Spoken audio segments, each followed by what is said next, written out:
Welcome to Game Theorem, where we have serious discussions about absurd entertainment. Hey Kyle, did you know Disney says Loki is gender fluid? Loki? Yes, the trickster god. Yeah, from Norse mythology. The same guy whose children included a dog, the world snake, and a woman with multiple personalities. Yeah? I guess gender doesn't really matter there, does it? No, it doesn't. Like the god that regularly changes their appearance to whatever they want is gender fluid. Really? I'm Kyle. I'm Kira. Again, it's dumb tokenizing. Yeah. Right? Mm-hmm. Now there is a new Loki TV show, one of the new Marvel shows that's coming out. Mm-hmm. And if they explore they explore Loki's gender there, then fine, whatever. As far as I'm concerned, that kind of makes it like a teaser for content that's being released now. Mm-hmm. But how much you want to bet it isn't even touched upon, and it's... No, because they aren't going to get an actress to play Loki opposite Tom Hiddleston. Well, then that's dumb. Yeah. Or, that's not the only way you could do it, but I still get your point. They're probably not going to do anything. Yeah. You'd be surprised how much of mythology is actually gay. Look at Zeus. True. Although Zeus is problematic. Zeus is definitely canceled. Mm-hmm. Cancel Greek mythology. Anyway, so we thought it'd be fun to do a Pride episode. Yes. And we just wanted to put mocking the corporations that do Pride up front. But you know what? Representation is important. Mm-hmm. So we're going to talk about our favorite representations of different sexualities and genders in media. Yes. And our choices obviously are not going to be the same as your choices. We're not trying to pick what are the definitive best representation of certain things in media. We're just picking what's best to us, what we felt did it best or did it in the most interesting way. Yeah. Obviously, this is going to be colored by our limited scope of media. There's only so many things we have experienced. Yeah, we don't watch new modern live action shows and stuff that would have more of these characters that I discovered while doing research for this. How many of those are there even, really? There's a bunch, but you have to go looking for them. Whatever. No, we mostly play video games, watch anime, some TV shows. Oh no, we're nerds. Yes. Well, you know how I feel about that word, but colloquially, probably. Yeah. We're just complete dorks. Yes. So, we'll talk about that, and we'll explain what they are. Now, to be clear, there are different types of representation. There is overt representation, where a character's sexuality or gender is made very overt. Mm-hmm. And that's cool and all. Yeah. But sometimes there are characters where it's never made overt, but it's clear that they fit the description of this sexuality / gender or whatever. Mm-hmm. Right? So there are characters that aren't officially declared something by the IP, and this is when we say death of the author, we don't care. If we can feel like we can make a justification for it, we will. Mm-hmm. And also there are characters that do the whole Dumbledore route, like Loki, like we were talking about. Yeah, where they say... Well, okay, Loki's a bit of a more complicated situation because of the Norse mythology. Yeah, but true. There's a situation where, soulless corporations will just claim diversity and never actually implement it. Mm-hmm. And then, I could totally see a future, a few years from now, where just fascism just overtakes America and we're just in a fascist state now. and all the corporations are completely fine. A fascist state would probably need those corporations to stick around, right? And those corporations, we just scrub all the diversity labels off of the characters. Yep. Do you really think Disney would be saying Loki is gender fluid then? No. Yeah. But also, Loki wouldn't be going anywhere. Yep. So yeah, take those corporations with a grain of salt, but we're still here. We're still going to do this Pride episode. Oh, by the way, I should mention I'm asexual. And I'm bisexual. Yeah. So that's our claims to Pride fame, I guess you could say. Or infamy? Whatever. I'll take the infamy. Me too. All right. So we're going to start off simple with a gay man. So what are our options for representation here? There's, a few of them, right? Mm-hmm. So we went through all of the pieces of media that are important to us. And we came up with Juzo Sakakura from Danganronpa. The third anime. Sir Hammerlock from Borderlands. Arcade Ganon from Fallout. Dirk Strider from Homestuck. Free Justine from Fairy Tail. And Edward Richtofen from Call of Duty Zombies. Who is Bill? You listen. He's from The Last of Us. Oh, okay. Yeah. So, out of those, which is your pick? I pick Juzo Sakakura because his story is so tragic. Honestly, yes. And, he is one of the few, officially gay characters in the Danganronpa franchise. Yeah, and I know he's a bit of an asshole, but I mean, I don't think they've. It's hard to think of a time in anime where they gave a butthole character that they made you care so much about. Yeah.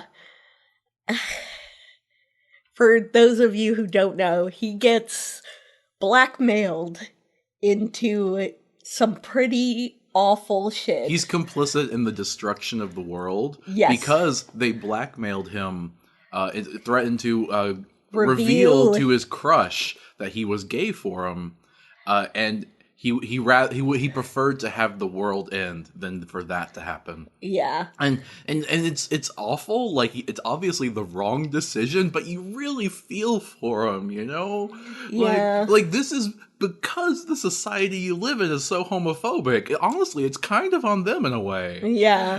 And then he finally confesses that betrayal and is gonna confess his love. And then his crush runs him through with a sword for betraying him because he already figured it out. And then he never gets to tell him that he loved him. Yeah, and then they talk some sense into the other guy and be like, no, come on, he was honest to you. He spilled his guts for you, in a way.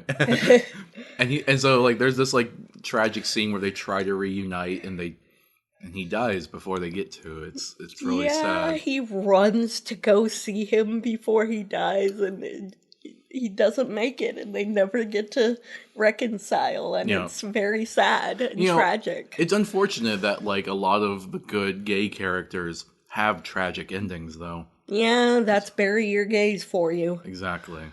So I got Arcade Ganon from Fallout. Mm-hmm. I let you have him because New Vegas is your favorite. Thank you. And honestly, Arcade's just a really cool character. Yeah. The fact that he's gay isn't even really the main aspect of his character. Mm-hmm. His whole thing is just basically, oh yeah, I come from a horrible past. I come from a very privileged white supremacist enclave organization, Mm-hmm. But I'm trying to leave that behind me and do better for the world by being a doctor for anyone that needs it, Mm-hmm. For the followers. And also, he happens to be gay. An interesting thing is, he speaks Latin, which is the language of Caesar's Legion, a very homophobic kind of empire. Yep. And he laments about how they've tarnished what Latin used to be. Mm-hmm. Although, to be fair, I mean, Latin came from Rome, which Caesar's Legion is modeled upon, so I don't know. Empires. Well, I think Arcade likes Latin in the way that it's used for academic purposes. Yeah, fair Not enough. necessarily appealing to the original Rome. Mm-hmm. But still, Ganon's pretty cool. All right. Yeah, I think he's pretty cool. I think you can hit on him if you're gay. If you have, like, the confirmed bachelor perk or something. Yeah. Okay, so that's gay men for you. Obviously, I wasn't going to pick the Nazi Edward Richtofen. Well, actually, he's only a Nazi in one timeline. In other timelines, he's just a German soldier. All right. Or Dirk Strider. This is going to be a theme. A lot of the characters that we get representation for are evil. Yeah, we would have chosen Dirk before the epilogues, maybe. Nah. You could see kind of where he was going. I guess, yeah. But I guess Alpha Dirk kind of had a redemption near the end, but whatever. Okay, so let's do lesbians now. Yep. So you list them off this time. All right. Mikan Sumingi from Danganronpa, Ibuki Miyoda, Tenko Chabashara, and those are all from Danganronpa. Yeah. Ellie from The Last of Us, Ryuko Matoi from Kill la Kill, Mako Mankancho from Kill la Kill, Rosaland and Kanai Mariam from Homestuck, Athena and Jamie Springs from Borderlands, Veronica Santangelo from New Vegas, Fallout. Kagura Mizuzuchi? Mikazuchi. Yeah, from Fairy Tail, Undyne and Alphys from Undertale, yeah. And then Virgo from Fairy Tail again. And then Jean from Bayonetta. Yep. So a lot more lesbians than gay men, which kind of tells you something. Yeah, it's because lesbians can be fetishized. Yeah, they can sell better, which is unfortunate. So which of these is your choice? Kanaya Mariam. I mean, that's a good choice from Homestuck. Yeah, she's my favorite Homestuck character. Yeah, I mean, her whole thing is that she's based on the Virgo sign, so like the Virgin Mary. But the interpretation here is it's not necessarily that she's chaste, it's just she's with a woman. Yeah, and she's, I very much resonate with her character. She's very much the mother character, and she's very nurturing and caretaking, and yeah, I really resonate with that. It really stinks the timeline where Rose broke her heart, though. Oh, I know. But she's happy in the other timeline, so it's yeah, good. they have a baby. Yeah. They're two moms. Well, taking they have care a of... teenager. Well, the baby grew up. Yeah, they're the best moms. Also, she's a kind of a powerhouse whenever she needs to be, I know. She has her chainsaw. Yeah, she's pretty awesome. I love her. And pretty. Yes, she is the only troll that's interested in fashion, and I love it. I'm so here for it. All right. Now I'm gonna pick Mako Mankancho. From Kill la Kill? Yes. Now, okay, honestly, I love Kill la Kill. And don't get me wrong, I liked Kanaya, but you picked Kanaya, quite frankly. And I didn't want to pick two from the same series, so I wasn't going to pick her girlfriend, Rose. So, a different series. Well, I liked Kill la Kill. And I liked how there's, a lesbian relationship in that, one of which is Mako. I think she's actually a far more interesting character than Ryoko. Yeah. Because honestly, Mako is just so adorable. Also, she's not that smart, but it doesn't matter because she has so much heart, you know? And she just cares so much. And she actually does a lot of driving the plot forward because she's basically Ryoko's motivator. She's also very lesbian. Oh, yeah. She talks about how hot Ryuko is all the time. Yeah, because, once you know that, at the end of the series, they get together and you rewatch it, you can really see that, from the beginning, she's been kind of hitting on Ryoko the whole time. Yeah. And not only that, you can see, Ryoko's, return of affection as, very, lesbian coded. Yeah. You can see that these two are going to end up together. Yeah. And I genuinely feel like watching the series the first time and not realizing that they were going to get together is a result of two things. One, just a cynical doubt that any corporation or studio that makes art is going to actually represent actual gay relationships. Yeah. Because that is just a realistic thing that happens. There are so many couples that look like they should be together and that never get to. But also, too, since obviously this studio wasn't one of those studios, kind of almost like a heteronormative bias that I held. Yeah, Like, how could I look at these absolutely. characters and ever think they were going to just be friends? Like, come on. You kind of can look at what's his name? Gallo and Leo from Promare? Promare that way too. Like they Yeah. have tension between them. Yeah, but you know what? That's the same studio, and they didn't feel as comfortable doing that. You could argue that there's a different, socio-political lens behind that movie versus this series, but I can't help but think it's relevant to point out that the studio felt more comfortable pushing a lesbian relationship as opposed to a gay man relationship. Yeah, I know. And I think that's part of the reason why we have more lesbians on this list. They're so gay, but we couldn't put them on because it isn't canon, really. And It's not in the show, really. And if we were struggling to find gay men, then we could have put them on. But there were enough out gay men characters that we'd rather go with them. Yeah. All right, so anyway, that's lesbians. Next, we have bisexual, right? I should have gotten to talk about these characters. All right, you can go. All right. Should we define like what some of these sexualities and stuff are for the people that aren't as informed?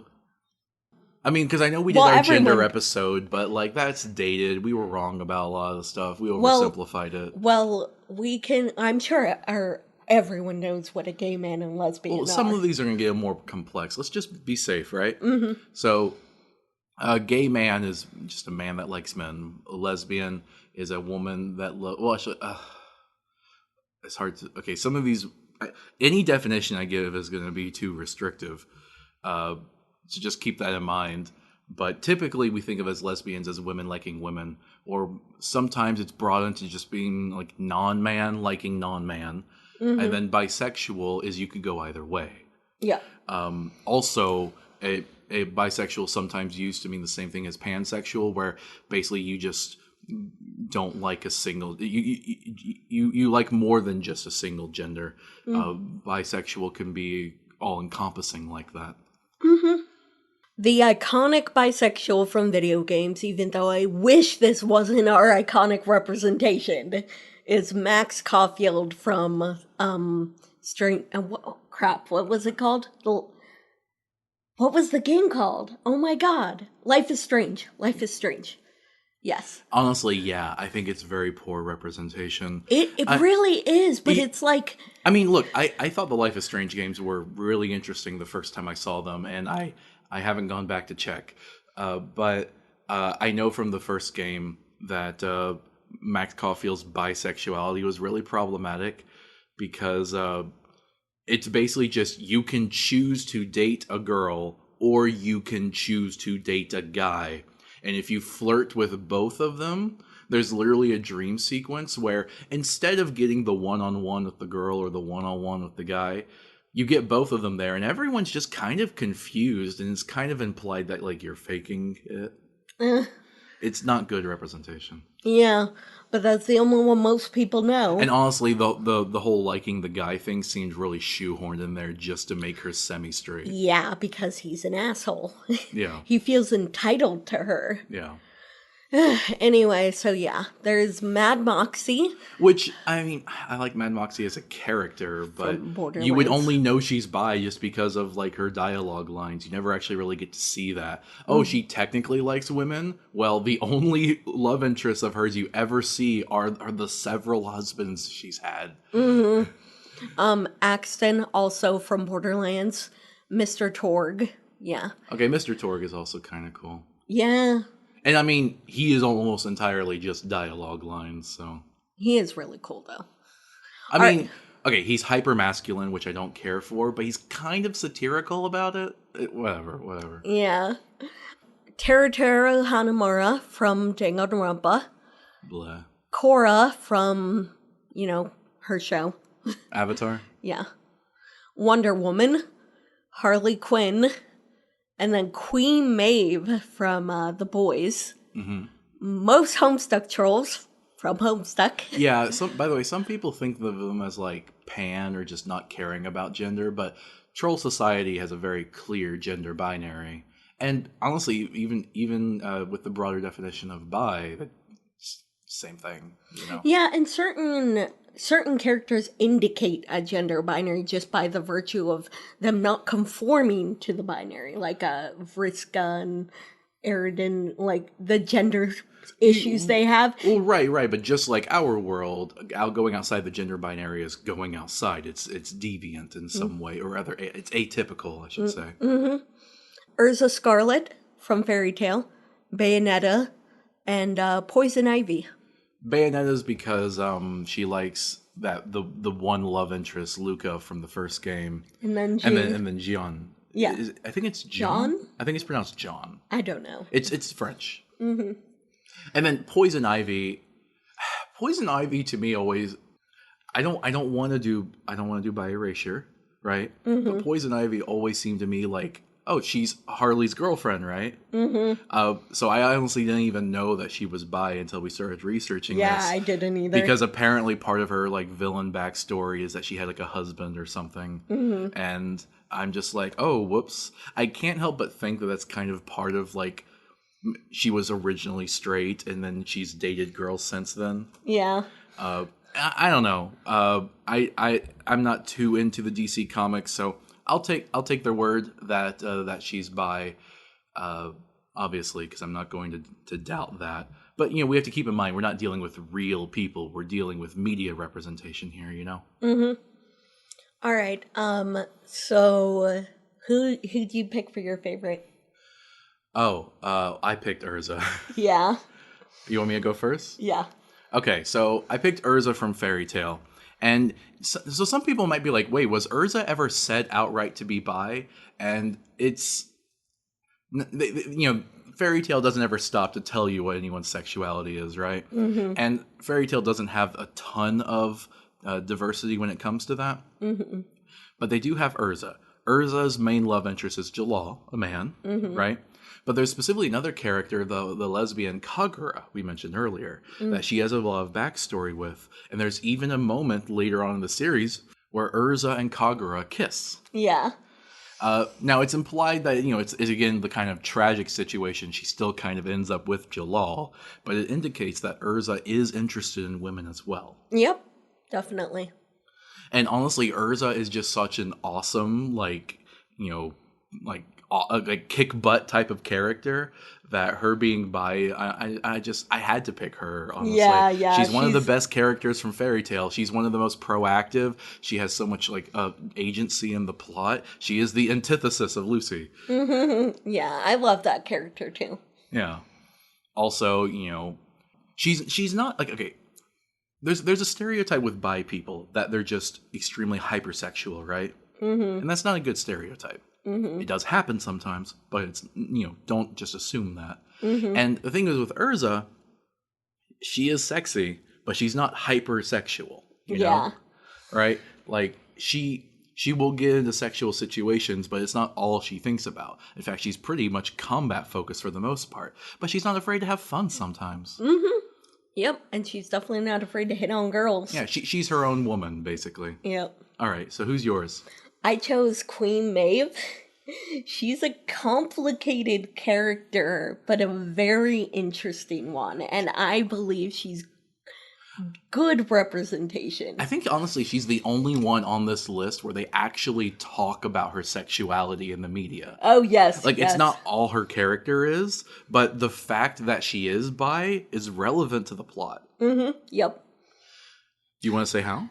Yeah, she's a famous superhero, and so her sexuality is sort of used for diversity points by Vought, but they erase her bisexuality and have her appear as a lesbian to people when they find out about her ex-girlfriend who she ends up with again, and it's complicated, and she's not exactly innocent completely, like she's done some bad things, but ultimately, I think she's a good person. Yeah, but it's also kind of playing on like how Wonder Woman, that Queen Maeve is based on. Wonder Woman deals in a lot of like lesbian iconography, right? And then like lesbian aesthetics. Yet Wonder Woman is technically bi, Yeah. right? Yeah. So what they do with that is they go, well, what if like literally the corporation is trying to like tone down her sexuality to a more marketable version, erasing her being bi and just selling that as being a lesbian. Like they literally have like rainbow candy bars at one point that are like endorsed by Queen Maeve. Yeah.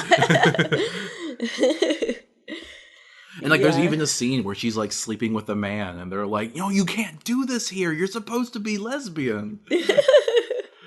Yeah.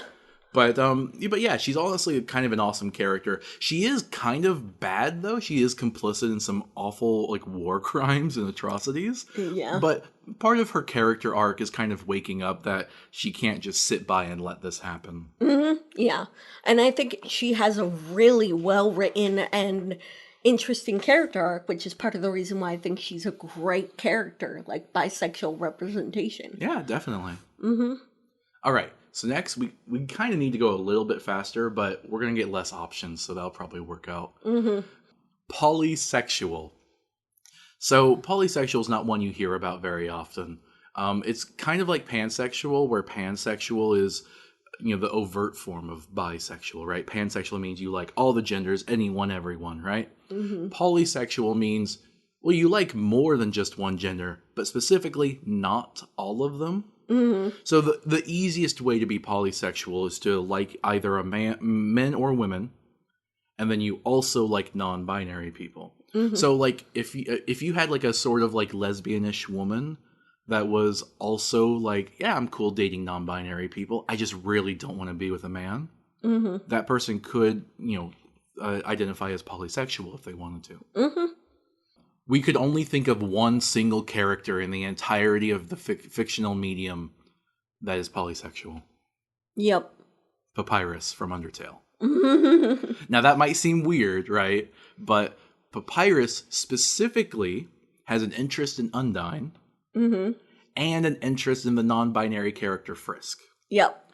Now there's some weird age stuff there, but it's kind of just explained away with Papyrus not really knowing how humans work. Yeah. So clearly Papyrus is not interested in men, but is interested in women and non-binary people. And it's only slightly implied because of like Papyrus's willingness to like go on dates and like cooking with people and whatnot. It's a very more like romantic type of thing instead of sexual. So it might be technically more accurate to call him polyromantic. Yeah.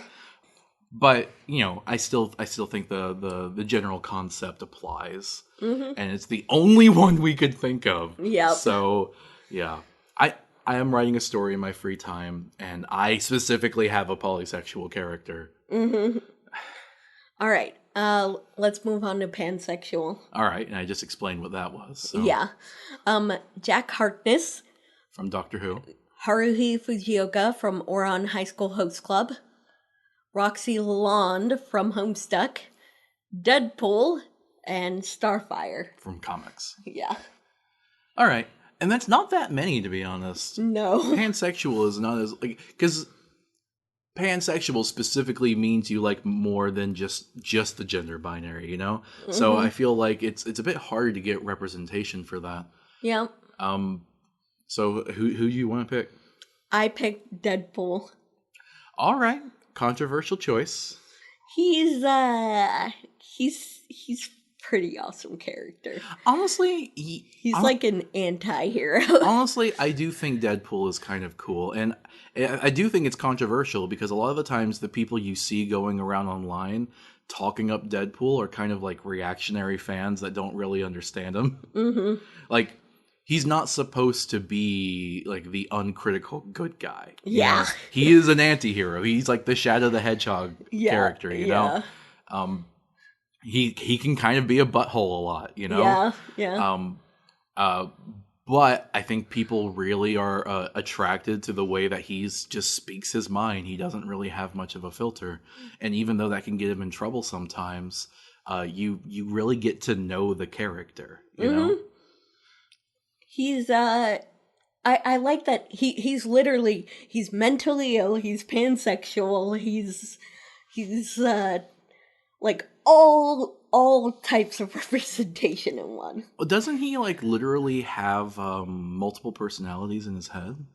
Um the nature of his mental illness is not very clearly defined, but you could say that, yeah. Well, I'm pretty sure there's like games or comics or whatever where that happens. Where like, Yes, however, it's sort of meta, which is oh, like, so it's not sure whether it's like actually in the character. Oh, okay. yeah, I'd it's still- it's very confused. I'd still say that counts. Mm-hmm. So Deadpool's also plural, basically. Yeah. Okay. All right. Yeah, I guess so. But yeah, so Deadpool's a really cool character. All right. I picked Jack Harkness from Doctor Who. Yes, the iconic pansexual. I mean, honestly, yeah. Like, if you ask anyone, like, pick a pansexual character, they'll probably pick Jack. Now, technically, he's called omnisexual in the show, which most people take to just be a synonym to pansexual. Yeah. So I hope it's not, too radical to pick him for this. Mm-hmm. But honestly, he's awesome, and I really loathe Stephen Moffat, the creator, or sorry, the longtime owner or runner of Doctor Who. Showrunner, yeah. I really loathe him for basically writing Jack Harkness out of the show. Ugh. It really feels like just when he took over, he's like, Jack Harkness is too gay, too sexual, yeah. And by the time the next person picked up, the actor has just been out of the show for so long, he's not interested in coming back. Ugh, I would love to see Jack Harkness again. Yeah, and like he had his whole like immortal thing. So like his character was was about how like, yeah, I really love sex. I am hypersexual because what else is there to do in this meaningless universe? Yep. Remember when he spent over 1,000 years just buried underground? Yeah, yeah. Torchwood, man, Torchwood. And like, there were some genuinely good moments with him, like liking other men, liking women, liking other beings. Yeah. So yeah, I just he was hypersexual, but he always meant it. He when he was with someone, it's like this might not last forever, but in fact he's immortal and you're not, so it's like guaranteed to not last forever. Mm-hmm. But let's just be happy in the moment, And he always cared about he was just such a good person. Yeah. Although, outside of his love interest, he did some questionable, shady stuff. But it was... Okay, he maybe sold some children to be used as drugs. And he maybe he fixed that by killing his grandson. Okay, but he was crying about it. He was not happy about it. And the British government forced him into that situation. Yeah, I know. Again, Torchwood. Okay, anyway, let's move on. Next, we have Asexual. Yeah, you do these characters. All right, so we have Alistair from Has-Been Hotel. Yep. Todd Chavez, who's that?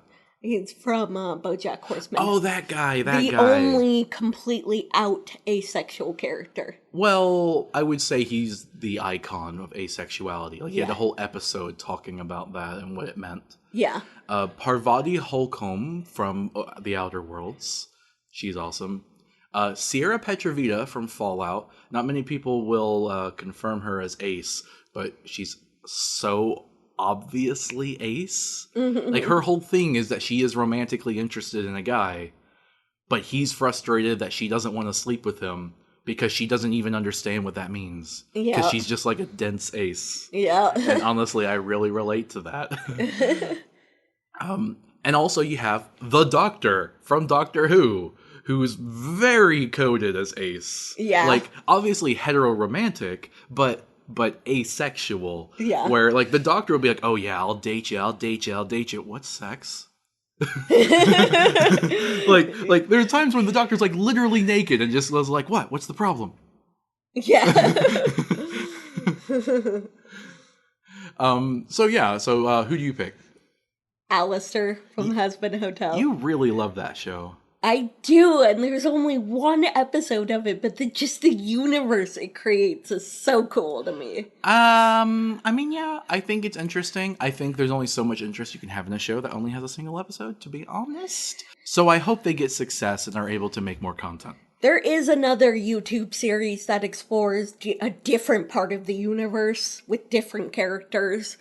But yes. Anyway, you want to talk about him? Yes, he is the radio demon of hell, and he is a cannibal deer. He's basically a Wendigo. He's like a deer with the sharp teeth.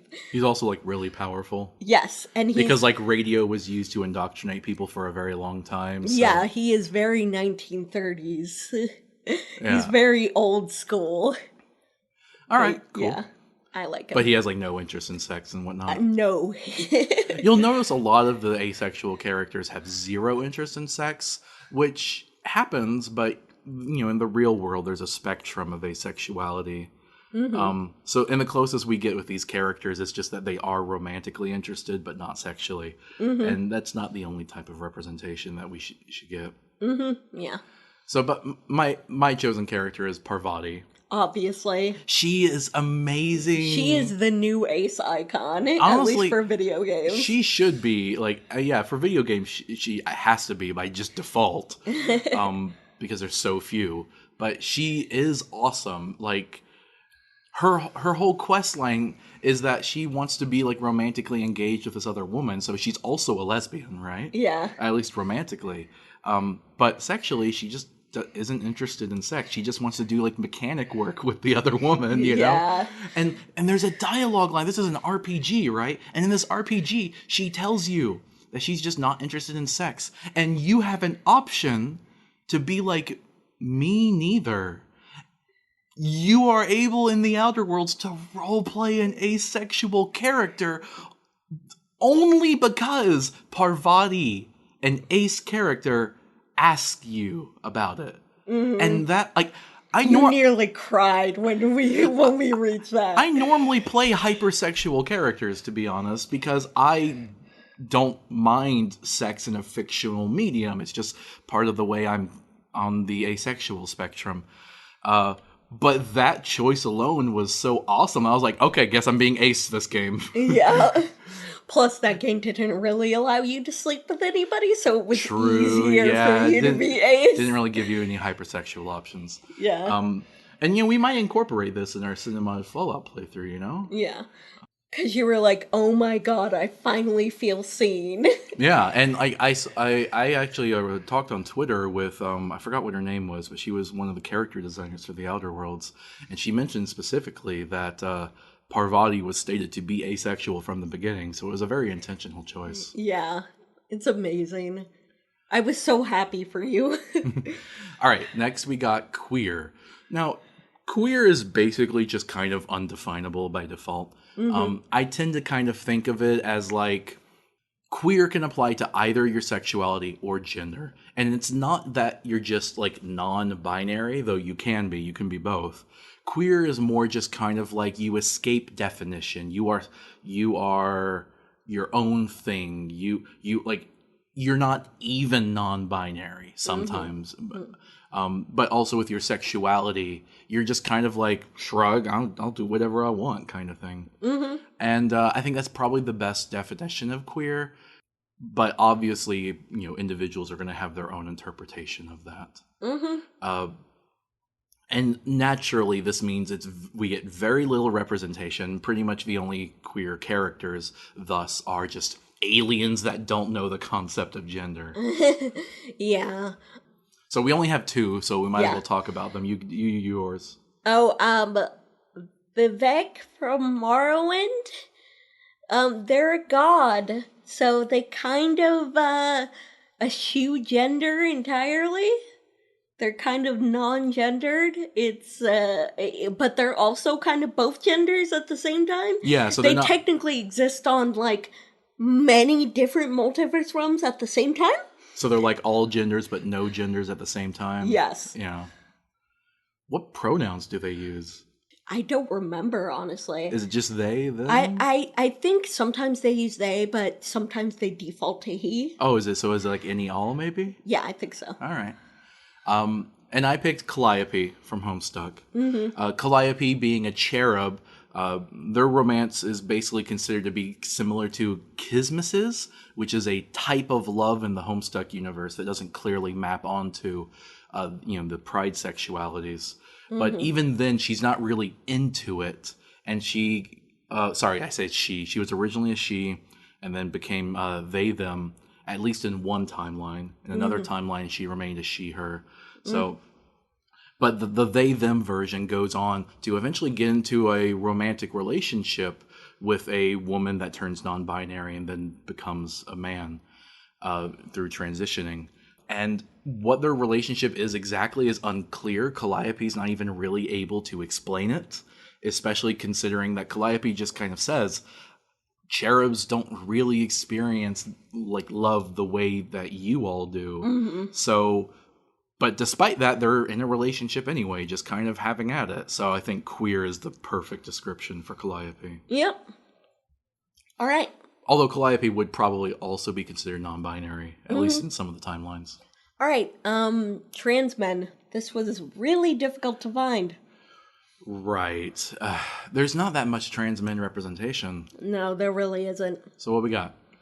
Damien Bloodmarch. From what?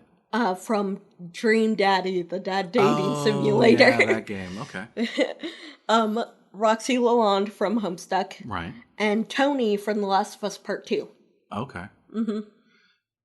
So you picked Damien? Yes, I picked Damien. He is goth as fuck, and I love it. Yeah. He's one of my favorite dads. He's like one of the he's personally my favorite dad in that game because he's so goth. And him being trans is just a little thing in the backstory, right? Yep. And he has a teenage son who's also goth. But yeah, he's so goth, and I love it. All right. I picked Roxy Lalonde. Honestly, there weren't that many good choices here. And Roxy is one of the few times I've really seen a character transition during the course of a show. Trans man anyway. And I thought it was, really well done. I know Homestuck 2 gets a lot of crap, and I don't think a lot of it's deserved. All right, let's do trans women now. Yep. Okay, trans women. So we've got Vriska Serket from Homestuck. She's implied in PesterQuest to have been born male. Not only that, so Vrissy is like a clone counterpart of her, right? Except Vrissy is specifically said to be almost identical. The implication is the almost is that Vrissy was assigned female at birth. So it implies that Vriska was assigned male at birth and had to transition to become feminine or become a woman. Yep. You also have Mew Aruma from Danganronpa. I will fight you. Wait, are you kidding me? I will fight you. We're going to talk about that. Okay. Birdo and Vivian from Mario. Poison from, what was it, King of Fighters? Chihiro Fujisaki from Danganronpa. So, who did you pick? I think I picked Vivian. Yes. Right? You picked Mew? Yep. All right. I'm usually the one that argues for Mew's transness, though, so I guess you'll have to take it this time. Well, we'll talk about it, yeah. Go. All right. Mew Aruma from Danganronpa. We will both fight you. She is trans. Stop it. Yes. She's honest about her sexuality and says that she has testicles. She also says about how much she wants to have sex with people and talks about her breasts and her kinks and all about her sexual inventions. She never lies about any of this, so why would she lie about having testicles? Pretty simple. And it's pretty awesome having her be trans. Yeah. And, death of the author, deal with it. Yeah. If you disagree, then make a pornographic game about Mew where we see her naked. Not going to happen? Great, she's trans. Or just make a trans pornographic, whatever. Rule 34. Well, that's sure. Whatever. It already exists. Whatever. Anyway, and then I picked Vivian. Who is one of the few trans characters from like an E-rated game from Paper Mario 1000 Year Door specifically, but the Mario series, And her whole thing is that she's a shadow siren. She works for the Shadow Queen, which are, an explicitly female group. But it's clear that she was assigned male at birth. This was censored and written out of the English version, the American one. Yeah, but the Japanese one changes what pronouns they refer to her to. Yes, she even at one point kisses Mario. So she has a thing for Mario. And honestly, her whole backstory is really cool. She's a villain, but her sisters bully her, and she ends up befriending Mario when his identity is stolen. And so she doesn't really understand who she's befriending. And then when she finds out it's Mario, she's like, "But you're the bad guy. But you're also the only one who's ever been nice to me. Maybe who I think is the bad guy is messed up." And it's a really good character flip moment. And yeah, she's awesome. Yep. All right, non-binary. Yeah, and this is simple. It's just when you identify with a gender outside of the standard male-female binary. And Yivo, Calliope. Yivo is from Futurama. Oh, yes, Yivo from Futurama, Calliope from Homestuck, Dave Pettisprite Squared from Homestuck, Frisk from Undertale, and Chara from Undertale. Yep. So who'd you pick? Frisk. All right. I love that Frisk is a basically genderless character. Yeah, honestly, I think Frisk is probably the icon for gender-neutral character from video games. Yeah, true. I agree. Because it's not just that of like, oh, you're playing a vague, unnamed protagonist that has no gender, Like you're playing as a they, them, nameless player character in an RPG. Frisk has character, and that is something that's kind of like a twist for you. Like you might think you're playing as a pointless, nameless character, but based on how you turn out to play the game, you're either playing as Frisk, the lovable, non-binary character, or Kara, the monstrous non-binary character. Either way, you're non-binary. That your gender is outside the binary. And so, like, a lot of people have made jokes about this. Like, I think I've mentioned this before. I won't mention it again. I don't care. Where they go, "Are you a boy or a girl?" And Frisk goes, "Neither." "But then what's in your pants?" "Determination." Yeah, that's funny. Yep. Now, I picked Dave Pettisprite Squared. Honestly, we didn't have a lot of options here. I'll say that again. But David Pettisprite Squared was the first non-binary character in Homestuck, and actually is in Homestuck proper, not the sequel. Because it's a combination of Dave and Nepeta, a man and a woman, or boy and a girl rather, and so they become a they them. And their personality is kind of unique and interesting because Nepeta is just like so jovial and light, and Dave Sprite was just so nihilistic and depressed. So the combination of them kind of just becomes like, the world stinks, but at least I'm in it. All right. Gender fluid. I should make sure Dave Pettisprite Square loved the people in the world though. Like they weren't as selfish as that joke carried. Okay, so gender fluid. That's basically just like your gender's not constant. You can change over time. So, we put down Loki. Loki should count, right? Eridan and Pora from Homestuck, right? Haruhi Fujioka from... Ouran High School Host Club. That's a long name. And also, the Doctor from Doctor Who. Doctor's not just Ace now. Now that the Doctor has become a woman... The Doctor is, gender fluid. Maybe you could argue, does that really count? It's like a regeneration. It's sci-fi stuff. Look, as far as I'm concerned, the Doctor is just a very, very slow-paced gender fluid person. They only change genders, maybe, whenever they die. Yeah. And so far, it's only happened once, although there was one line, I think, when the 11th Doctor mentioned that he had once been a girl, implying that there might have been a time when the first Doctor was growing up and identified as a woman. And I picked Haruhi Fujioka. I love this character. She is the only pansexual gender fluid character in anime, and I love her for it because she explicitly says in the anime, for her pansexuality, "Oh, I'd rather date someone for the kind of person they are rather than for what gender they are." I haven't seen this anime that you've talked about. It's Just from the representation, it sounds like I should. It has a lot of tropey stuff, but the main character is the best part. I mean, there's anime we like that has tropey stuff. Maybe I should give it a chance. Maybe. And then they also like they they're a boy when they're in the club and are smoozing ladies, but they're a girl to the other host club members, and they dress however they want outside of it, and so they're really fluid with their gender. All right. Okay, so next we got agender. So agender is when you reject the concept of gender and you refuse to identify with it, right? Mm-hmm. So, pretty simple. A lot of people are gender abolitionists. I kind of subscribe to that, where we would like to live in a world that exists beyond gender. Mm-hmm. But agender people are specifically like, I'm not waiting for when you all get on board with that. I'm getting rid of gender right now, at least for myself. Mm-hmm. So there are basically no characters that overtly are agender. It's kind of obscure in representation, which is really unfortunate.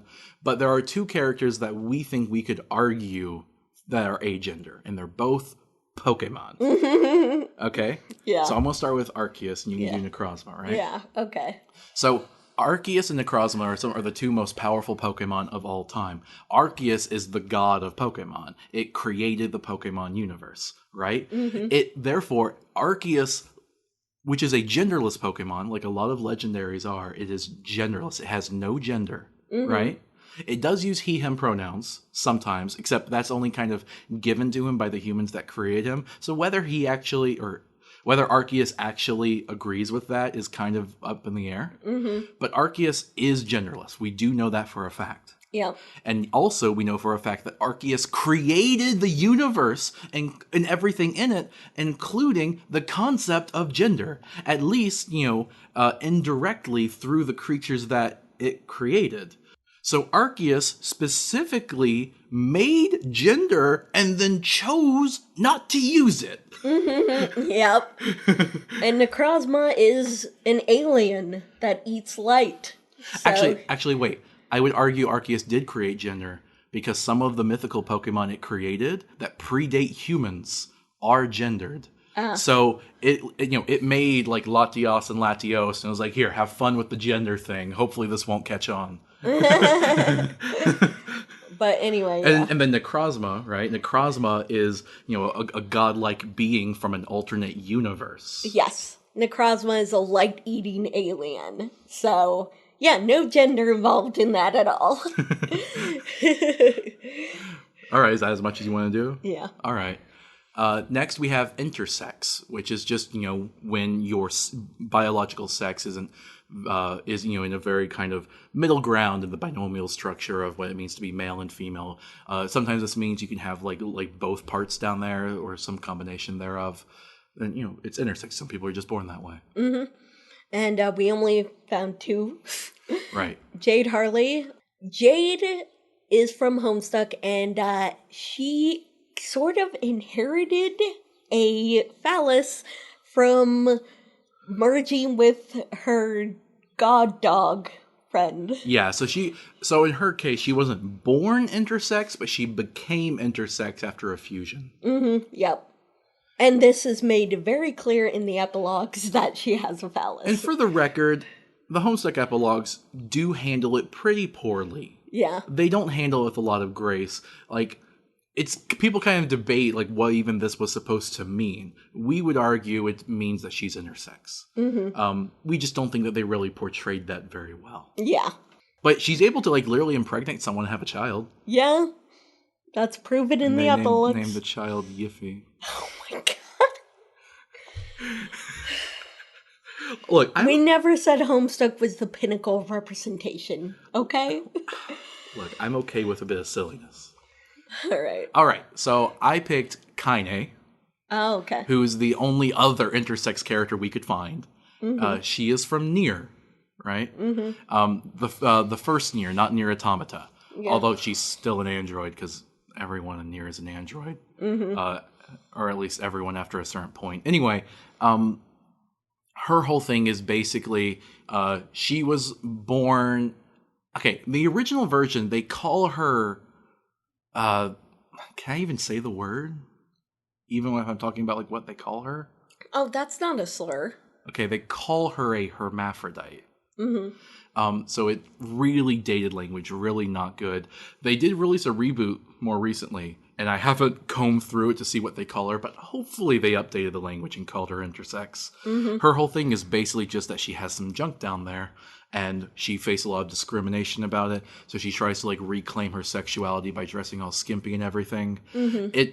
It's a plot thread that I would find a lot more believable if it wasn't only the sexy woman going around half naked. It's a very gender unbalanced thing, and it's really not cool. Mm-hmm. But as a standalone character, she's, I guess kind of interesting. She has like a demon arm kind of thing. Mm-hmm. Her whole being intersex thing just kind of seems like a forced tragic backstory. But we only had 2 options, so Yeah.